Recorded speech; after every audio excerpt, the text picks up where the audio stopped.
Hello student, আমি শামীম আর তোমরা দেখছো tuition foundation batch YouTube channel. আজকে আমরা হার্ডওয়্যার এবং সফটওয়্যারের মধ্যে পার্থক্য নিয়ে আলোচনা করব।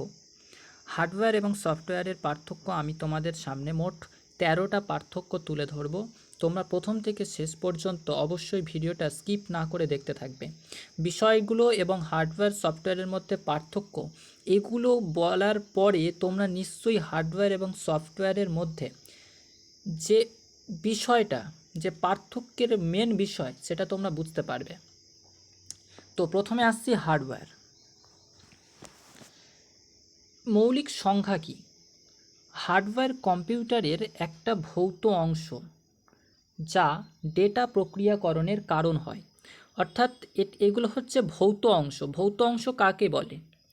যেগুলো আমরা স্পর্শ করতে পারি, যেগুলো আমরা চোখে দেখতে পারি এবং যেগুলোকে আমরা কি করতে পারি, ইলেকট্রিক কারেন্ট, যে কারেন্টের মাধ্যমে আমরা সেগুলোকে চালাতে পারি। তো হার্ডওয়্যার কম্পিউটারের একটা ভৌত অংশ যা তথ্যগুলোকে এক জায়গায় করতে পারে। এই যে তথ্যগুলোকে এক জায়গায় করার কাজ যে বলছি, এগুলো মাউস, সিপিইউ, কিবোর্ড, এই সমস্ত জিনিসগুলোর দ্বারা কিন্তু তথ্যগুলোকে আমরা এক জায়গায় করতে পারি মনিটরের মধ্যে। তাহলে হার্ডওয়্যার কম্পিউটারের একটা ভৌত অংশ যা ডেটা প্রক্রিয়াকরণের কারণ হয়। এবার আসছি সফটওয়্যার। সফটওয়্যার হলো নির্দেশের একটা সেট যা একটি কম্পিউটারকে ঠিক কী করতে হবে তা বলে। অর্থাৎ আমরা বাইরে থেকে যে নির্দেশ পাঠাবো সফটওয়্যারের মধ্যে, সেই সফটওয়্যার ঠিক সেই রকম করবে। অর্থাৎ কম্পিউটারকে ঠিক কী করতে হবে সেটা সে নির্দেশের পাওয়ার মাত্রই করে দেয়। তো সফটওয়্যার হলো বাইরে থেকে নির্দেশ নেবে এবং কম্পিউটারকে ঠিক কী করতে হবে তা বলে। এরপর আসছি উন্নয়ন। উন্নয়ন মানে কি?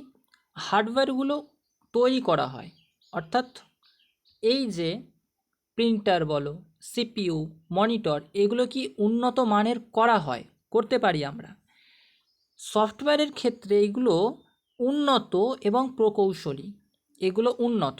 যেমন এমএস ওয়ার্ড, একটা কম্পিউটারের মধ্যে MS Word, MS Excel, PowerPoint, Adobe Photoshop, এই যে জিনিসগুলো, এগুলো হচ্ছে সফটওয়্যার। তো এগুলো উন্নত, ঠিক আছে। এরপর আসছে নির্ভরতা। হার্ডওয়্যার সফটওয়্যার ছাড়া কোনো কাজ করতে পারে না, ঠিক আছে। হার্ডওয়্যার সফটওয়্যার ছাড়া কোনো কাজ করতে পারে না এবং সফটওয়্যারও হার্ডওয়্যার ছাড়া কোনো কাজ করতে পারে না। তাহলে এটা কিন্তু একটা প্রধান পার্থক্য হার্ডওয়্যার সফটওয়্যারের মধ্যে। অর্থাৎ দুটোরই উপর নির্ভরশীল। হার্ডওয়্যার সফটওয়্যারের উপর, সফটওয়্যার হার্ডওয়্যারের উপর। এরপর দেখো তৈরির প্রক্রিয়া। হার্ডওয়্যার তৈরি করতে গেলে আমাদের কিসের প্রয়োজন হবে? ইলেকট্রনিক উপাদান। হার্ডওয়্যার তৈরি করতে গেলে আমাদের ইলেকট্রনিক উপকরণ বা উপাদান ব্যবহার করতে হবে। একটা প্রিন্টার তৈরি করতে, একটা কিবোর্ড তৈরি করতে, একটা মাউস তৈরি করতে, যে জিনিসগুলো আর কি কম্পিউটারের ক্ষেত্রে লাগে, তো এই জিনিসগুলো তৈরি করতে আমাদের অন্যান্য ইলেকট্রনিক ডিভাইসের প্রয়োজন হয়। কিন্তু সফটওয়্যারের ক্ষেত্রে নির্দেশাবলী লেখার জন্য আমাদের একটা কম্পিউটার ল্যাঙ্গুয়েজ, কম্পিউটার কি ভাষা, সেটা ব্যবহার করে তৈরি করা হয়। অর্থাৎ এমএস ওয়ার্ড, এক্সেল, এই যে সফটওয়্যারগুলো আছে, এগুলো একটা নির্দিষ্ট ভাষা ব্যবহার করে তৈরি করা হয়। এরপরে দেখো মূর্ত। মূর্ত জিনিসটা কি? হার্ডওয়্যার বাস্তব, কারণ এটা একটা শারীরিক ইলেকট্রনিক ডিভাইস যা কিনা স্পর্শ করা যায়। মেন পার্থক্য হলো হার্ডওয়্যারগুলো স্পর্শ করা যায়, কিন্তু সফটওয়্যারের ক্ষেত্রে স্পর্শ করতে পারি না, স্পর্শ করা যায় না, তাই না? এমএস ওয়ার্ড, এমএস এক্সেল যে সফটওয়্যারগুলো আছে, আরও বিভিন্ন সফটওয়্যার আছে, আমি যেগুলো বলছি না। তো এই যে সফটওয়্যারগুলো স্পর্শ করা যায় না, কিন্তু হার্ডওয়্যারগুলো স্পর্শ করা যায়। এবার আসছে স্থায়িত্ব। হার্ডওয়্যার সাধারণত সময়ের সাথে সাথে শেষ হয়ে যায়। হার্ডওয়্যার সময়ের সাথে সাথে শেষ হয়ে যায়, কিন্তু সফটওয়্যারগুলো সময়ের সাথে পরিধান করে না। যাই হোক, এটার মধ্যে কিন্তু কিছু ত্রুটি থাকতে পারে। এবার আসছি প্রকারভেদ। প্রকারভেদ হার্ডওয়্যারগুলোকে প্রধানত আমরা 4টে ভাগে ভাগ করতে পারি। একটা হচ্ছে ইনপুট ডিভাইস, অর্থাৎ কিবোর্ড, মাউস, এগুলো দিয়ে আমরা কি করতে পারি, কম্পিউটারের মধ্যে বিভিন্ন তথ্য পাঠাতে পারি। তো এগুলো হচ্ছে ইনপুট ডিভাইস। এরপর 2 নম্বর আউটপুট ডিভাইস, যে ইনপুট করার পর যে হার্ডওয়্যারে যে আমাদের দেওয়া তথ্যগুলো ফুটে উঠবে, যেমন মনিটর, যেমন প্রিন্টার, এর মধ্যে কী হবে, আউটপুট করবে, আমাদের যে পাঠানো তথ্যগুলো আমাদের কাছে ফেরত দেবে। তো এটা হচ্ছে আউটপুট ডিভাইস, এটা একটা হার্ডওয়্যার। 3 নম্বর আসছে স্টোরেজ ডিভাইস, অর্থাৎ আমাদের দেওয়া তথ্যগুলো সংগ্রহ করে রাখবে, সঞ্চয় করে রাখবে, স্টোরেজ ডিভাইস, যেমন বিভিন্ন পেন ড্রাইভ, বিভিন্ন হার্ড ডিস্ক, এগুলো হলো স্টোরেজ ডিভাইস। তো এইগুলো কিন্তু হার্ডওয়্যার। এরপর অভ্যন্তরীণ উপাদান মানে সিপিইউ, যে মেমোরি কার্ড আছে, এগুলো হচ্ছে অভ্যন্তরীণ উপাদান। আর সিস্টেম সফটওয়্যার, অ্যাপ্লিকেশন সফটওয়্যার, এই যে দুটো সফটওয়্যার হলো সফটওয়্যারের দুটো প্রকারভেদ বা দুটো ভাগ। এরপর আসছে দেখো ভাইরাস প্রভাব জিনিসটা কি। কম্পিউটারের হার্ডওয়্যার ভাইরাস দ্বারা কিন্তু প্রভাবিত হয় না, তাই না? হার্ডওয়্যার কম্পিউটারের ভাইরাস দ্বারা প্রভাবিত হতে পারে কি, পারে না। কিন্তু সফটওয়্যার কম্পিউটারের ভাইরাস দ্বারা প্রভাবিত হয়, যে এমএস ওয়ার্ড, এমএস এক্সেল, এগুলো কম্পিউটারের মধ্যে থাকা ভাইরাস দ্বারা প্রভাবিত হতে পারে। কিন্তু কম্পিউটারের যে মনিটর, সিপিইউ বা এই যে কিবোর্ড, মাউস, এগুলো কিন্তু ভাইরাস দ্বারা প্রভাবিত হতে পারে না। এরপর দেখো স্থানান্তর। নেটওয়ার্কের মাধ্যমে বৈদ্যুতিকভাবে এক স্থান থেকে অন্য স্থানে আমরা হার্ডওয়্যারগুলো কি করতে পারি, স্থানান্তর করতে পারি না।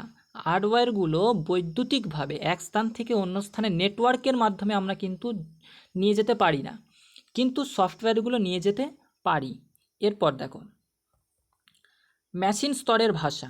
হার্ডওয়্যার শুধুমাত্র মেশিন স্তরের ভাষা বোঝে, কিন্তু সফটওয়্যার কি করবে না, মানব পঠনযোগ্য, মানুষরা বুঝতে পারবে এমন ইনপুট সে নেবে এবং সেগুলোকে মেশিন স্তরের ভাষায় ব্যাখ্যা করে হার্ডওয়্যারে পাঠাবে।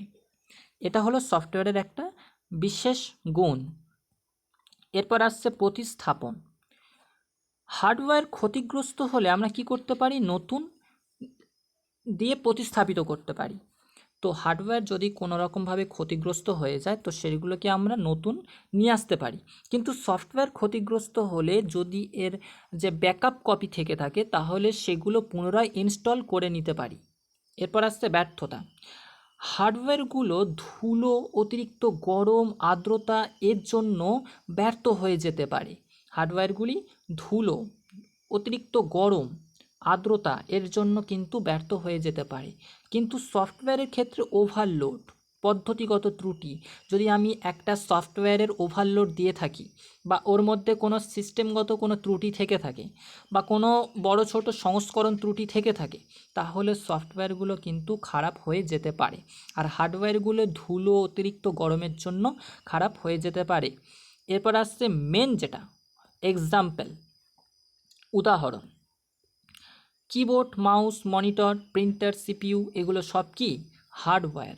আর সফটওয়্যার জিনিসগুলো কি, MS Word, MS Excel, PowerPoint, Photoshop, এই সমস্ত জিনিসগুলো হলো কি, এইগুলো সব সফটওয়্যার। তাহলে আজকে আমরা জানলাম হার্ডওয়্যার এবং সফটওয়্যারের মধ্যে পার্থক্য। আশা করছি তোমরা বুঝতে পেরেছো। এর পরের ভিডিওতে আমি র্যাম এবং রমের মধ্যে পার্থক্য নিয়ে আলোচনা করব। আস্তে আস্তে তোমরা দেখতে পাবে যে সফটওয়্যারের দুটো ভাগ, সিস্টেম সফটওয়্যার এবং অ্যাপ্লিকেশন সফটওয়্যার, এই দুটো সফটওয়্যারের মধ্যেও পার্থক্য নিয়ে আলোচনা করব। আরও অনেক পার্থক্য আছে যেগুলো নিয়ে তোমাদের কাছে আলোচনা করব। ডাটা এবং ইনফরমেশন, ঠিক আছে, এইগুলো নিয়ে আমরা পার্থক্য নিয়ে আলোচনা করব। আরও অনেক পার্থক্য আছে যেগুলো আমরা পরে আলোচনা করব। আজকে ভিডিও এই পর্যন্তই। নেক্সট ভিডিওর জন্য অবশ্যই চ্যানেলটি সাবস্ক্রাইব করে নিও। ধন্যবাদ।